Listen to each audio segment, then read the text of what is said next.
और ब्रह्मचारी के नेत्र बोलते हैं। जैसे जंगली सिंह के नेत्र है, ऐसे ब्रह्मचारी के नेत्र, उसके नेत्र में पावर होता है, एक दबाव पक्ष होता है। वो जिस पर नेत्र डाले तो एक बार रुक जाए सामने वाले के लिए। ब्रह्मचारी का ऐसा पावर।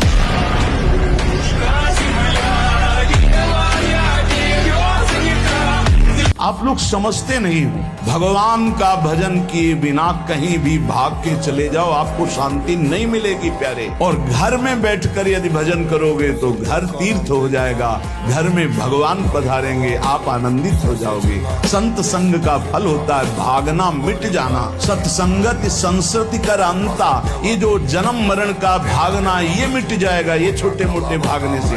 शब्द सुना, मनन किया, आचरण में लग गए। कभी महीना दो महीना में अगर संयोग बना तो हम बैठ के सत्संग सुन रहे, नहीं तो हमारे पास यंत्र है, हम रोज उससे नवीन उत्साह प्राप्त करें भगवत मार्ग में चलने का। जब मिले तब दर्शन कर लिए, नहीं तो हम उनकी आज्ञा पर चल रहे हैं तो हमारा सदैव सानिध्य है। एक दिन वो समय आएगा कि तुम ऐसे छाती ठोक के कहोगे कि किसी की ताकत नहीं कि हिला दे।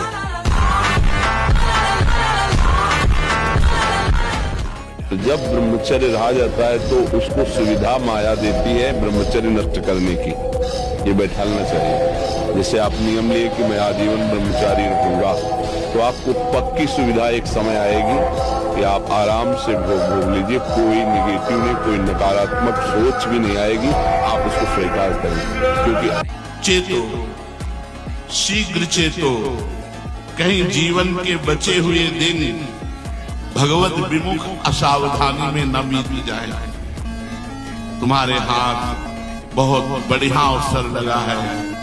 फिर 83,99,999 योनियों में जो नहीं कर सकते वो केवल है भजन, वो मनुष्य योनि में कर सकते। स्त्री भोग का सुख तो हर योनि ले रही है, रसेंद्री का खान पान का सुख हर योनि ले रही है, सोने उठने बैठने क्रिया पारिवारिक संबंध हर योनि ले रही है।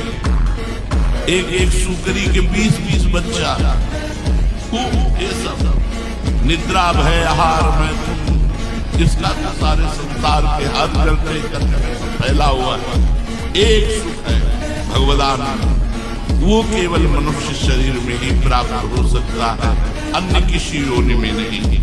देखो अब तक जो भूल हो गई भगवान क्षमा कर।